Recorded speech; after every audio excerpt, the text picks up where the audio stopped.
La voix du DJ tonnait dans la salle de réception. « Allez, toutes les célibataires sur la piste de danse.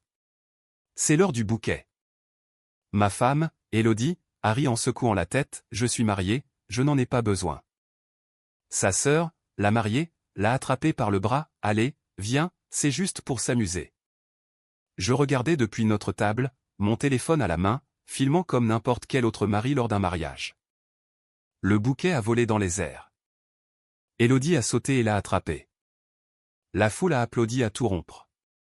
Puis elle s'est retournée, mais pas vers moi, elle s'est tournée vers un homme debout au bord de la piste de danse. Grand, en costume sombre, un sourire assuré aux lèvres, et elle l'a embrassé. Ce n'était pas une bise, ce n'était pas une félicitation amicale, c'était un baiser qui m'a retourné l'estomac et qui a fait régner un silence de mort dans mon esprit. J'ai continué à filmer. Ma main ne tremblait pas, mon visage ne laissait rien paraître. Je suis resté là, le téléphone stable, capturant chaque seconde. Quand elle s'est enfin détachée, en riant et en lui touchant le torse, j'ai appuyé sur stop, j'ai enregistré la vidéo et je suis sorti parce que je n'allais pas faire d'esclandre au mariage de sa sœur.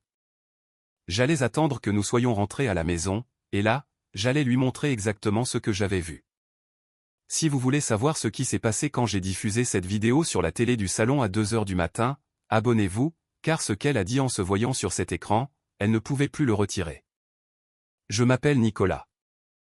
J'ai 38 ans et je vis à Lyon. Je suis ingénieur en informatique. Je travaille de chez moi la plupart du temps, ce qui signifie que je suis le gars en bas de jogging lors des appels Zoom, faisant semblant que ma vie est plus organisée qu'elle ne l'est vraiment. Je suis marié à Élodie depuis 6 ans. Nous nous sommes rencontrés lors d'une conférence tech en 2016. Elle travaillait dans le marketing pour une start-up, je faisais une présentation sur l'intégration d'API. Un truc passionnant. On a pris un café, puis un dîner, suivi de 3 ans de relations simples et évidentes. Elle était drôle, vive, ambitieuse. Elle me donnait l'impression d'être la meilleure version de moi-même. Nous nous sommes mariés en 2018. Petite cérémonie, grande fête. Tous nos amis disaient que nous étions le couple idéal. Pendant un temps, nous l'avons été. Mais quelque part vers la 4e année, les choses ont commencé à changer. Elle voyageait plus pour le travail. Je faisais de plus longues heures. Nous avons arrêté de prendre le petit déjeuner ensemble. Nous avons arrêté de partager presque tout. Je me disais que c'était normal. Le mariage n'est pas un roman à l'eau de rose. C'est du travail. Des compromis. Être présent même quand on est fatigué.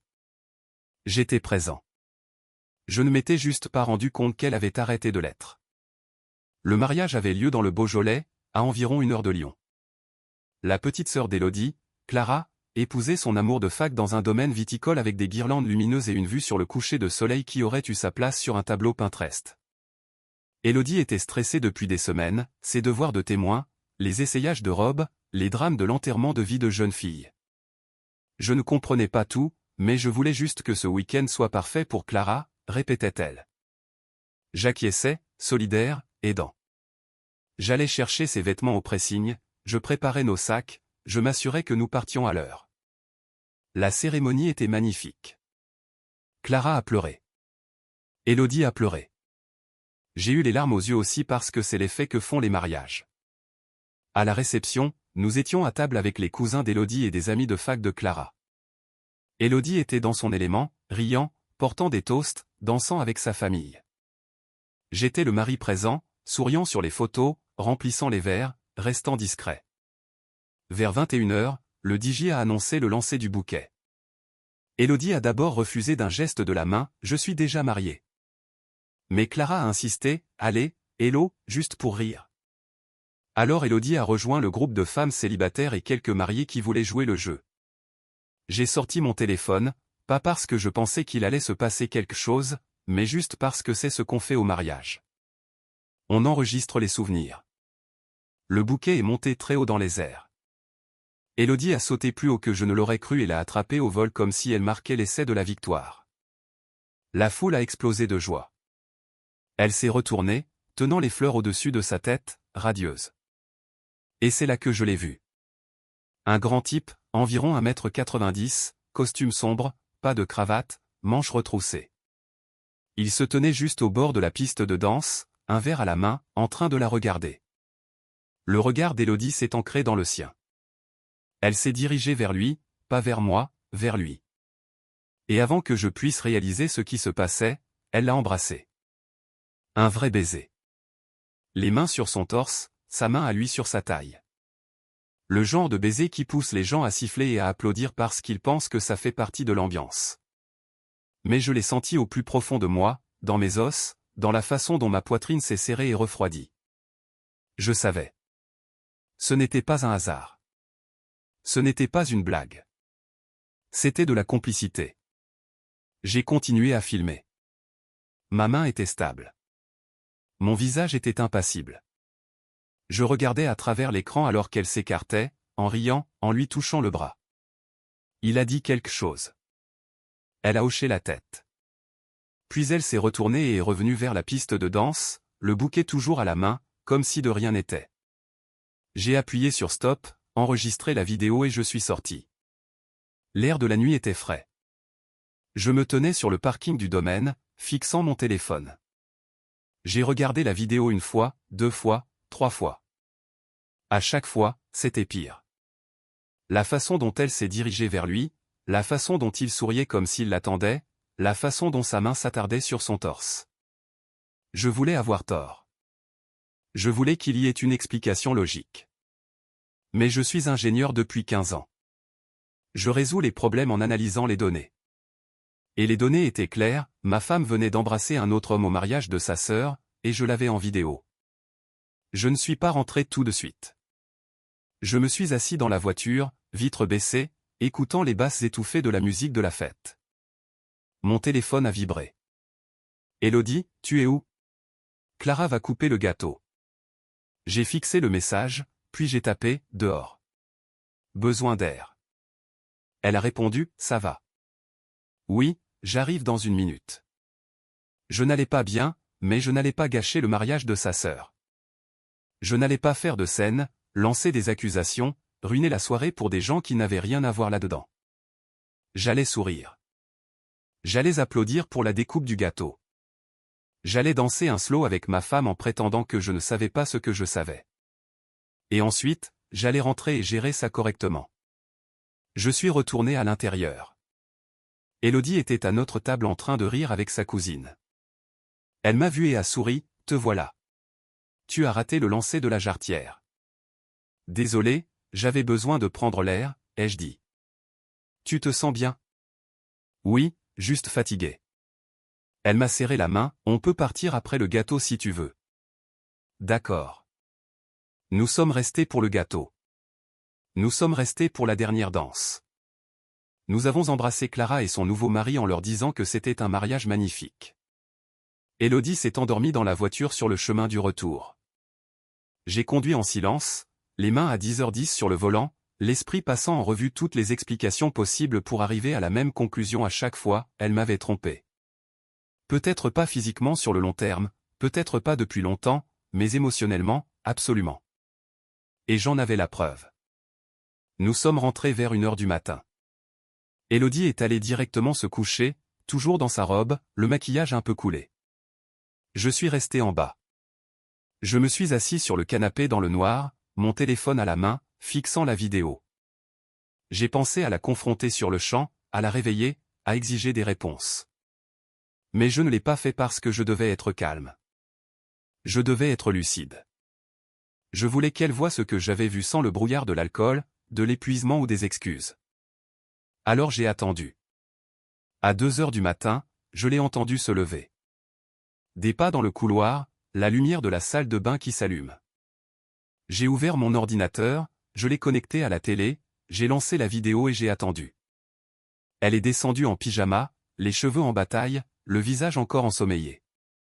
Et, a-t-elle dit. Pourquoi tu ne dors pas encore? Je n'arrivais pas à dormir, ai-je répondu. Elle s'est assise à côté de moi. Ça va? Tu es bizarre depuis la réception. Oui, ai-je dit. Je voulais juste te montrer quelque chose. Quoi? J'ai appuyé sur lecture. La vidéo a rempli l'écran de 165 cm. Élodie sur la piste de danse, le bouquet en l'air, elle qui saute, l'attrape, se retourne, marche vers lui, l'embrasse. La pièce est devenue silencieuse, à l'exception du son de la vidéo, les acclamations, la musique, les rires. Le visage d'Élodie est devenu livide. Nicolas. J'ai mis pause pile au moment du baiser, ses lèvres contre les siennes, la main de l'homme sur sa taille. C'est qui, ai-je demandé calmement. Elle a ouvert la bouche, puis l'a refermée. Nicolas, ce n'est pas, c'est qui? Ses mains tremblaient. Il s'appelle Julien. Il travaille avec le mari de Clara. Depuis combien de temps? Quoi? Depuis combien de temps tu le connais? Elle a regardé l'écran, se voyant figée dans ce moment. On s'est rencontrés à la fête de fiançailles il y a 6 mois. 6 mois. J'ai hoché la tête lentement. Et vous avez fait quoi? On s'est parlé, on s'est envoyé des SMS. Ce n'est pas ce que tu crois. Et c'est quoi alors, Élodie? Elle s'est levée, faisant les 100 pas. Ce n'est rien. On est amis. Ce baiser, c'était juste. C'était le bouquet. Les gens criaient. C'était stupide. Ce n'est pas moi que tu as embrassé, ai-je dit. Elle s'est arrêtée. Tu as attrapé le bouquet. Tu aurais pu te retourner et embrasser ton mari, mais tu ne l'as pas fait. Tu l'as embrassé lui. Ne me mens pas, Élodie. Ma voix était toujours calme, toujours posée. Je suis ingénieur depuis 15 ans. Je sais lire les schémas. Et ça, j'ai désigné l'écran, c'est un schéma. Elle s'est rassise, la tête dans les mains. On s'est envoyé des messages, a-t-elle avoué. Juste pour parler du boulot, de la vie, de trucs idiots. À quelle fréquence? Je ne sais pas. Quelques fois par semaine. Montre-moi ton téléphone. Montre-moi. Elle a hésité. Cette hésitation m'a tout dit. Élodie, montre-moi ton téléphone. Elle l'a sorti, l'a déverrouillé et me l'a tendu comme si elle remettait une pièce à conviction lors d'un procès. J'ai ouvert ses messages, j'ai fait défiler jusqu'à Julien. La discussion remontait à des mois. Des centaines de messages. Des « bonjour » le matin, des conversations tard le soir, des blagues privées, des émojis qui semblaient bien trop familiers. Et puis, il y a 2 semaines, de Julien, j'ai hâte de te voir au mariage. Élodie, moi aussi. Ça fait trop longtemps. J'ai levé les yeux vers elle. Ça fait trop longtemps. Elle pleurait maintenant. On n'a rien fait. Je te jure, on a juste discuté. Une liaison émotionnelle reste une liaison, Élodie. Je sais. Je sais. Je suis désolé. Est-ce que tu l'aimes? La question est restée suspendue dans l'air comme de la fumée. Elle n'a pas répondu tout de suite, et c'était une réponse en soi. Je lui ai rendu son téléphone et je me suis levé. Où tu vas, a-t-elle demandé. Me coucher, dans la chambre d'amis. Nicolas, s'il te plaît, est-ce qu'on peut en parler? On vient de le faire. Je veux dire, vraiment en parler. Je peux expliquer. Il n'y a rien à expliquer, ai-je dit. Tu as eu des sentiments pour quelqu'un d'autre. Tu l'as caché. Tu l'as embrassé au mariage de ta sœur alors que j'étais à 3 mètres de toi. Je l'ai regardé. Vraiment regardé. La seule question maintenant est, qu'est-ce que tu veux faire? Elle a essuyé ses yeux. Je veux arranger ça. Vraiment? Oui. Alors tu dois couper tout contact avec lui. Bloque son numéro. Plus aucun contact. Elle a hoché la tête. D'accord. Et nous devons aller voir un conseiller conjugal. D'accord. Et tu dois me dire la vérité. Toute la vérité. Plus de secrets. Je le ferai. Je te le promets. Je ne la croyais pas, mais je voulais y croire. Alors j'ai hoché la tête. On en reparlera demain. Et je suis monté. Je n'ai pas dormi. Je suis resté allongé dans le lit d'amis, fixant le plafond, me repassant la vidéo dans la tête. Vers 4 heures du matin, je l'ai entendu pleurer en bas. Une partie de moi voulait aller vers elle, la consoler, réparer les choses, mais je ne l'ai pas fait parce que ce n'est pas moi qui avais tout brisé. Le lendemain matin, j'ai préparé du café. Élodie est descendue, les yeux rouges, le visage bouffi. Je l'ai bloqué. J'ai supprimé tous les messages. D'accord. Je suis désolé, Nicolas. Vraiment. Je sais. Est-ce que tu m'aimes encore? Je l'ai regardé. La femme que j'avais épousée il y a 6 ans. La femme avec qui j'avais construit une vie. Je ne sais pas, ai-je répondu honnêtement. J'aime celle que tu étais. Je ne sais pas qui tu es en ce moment. Elle a recommencé à pleurer. Je ne l'ai pas consolée. J'ai juste bu mon café en regardant par la fenêtre. Nous sommes allés en thérapie de couple. À la 3e séance, la thérapeute a demandé à Élodie, « Pourquoi pensez-vous avoir développé des sentiments pour Julien ?» Élodie a hésité. Je crois que je me sentais invisible. Nicolas travaille tout le temps. On ne se parle plus comme avant. Je me sentais seul.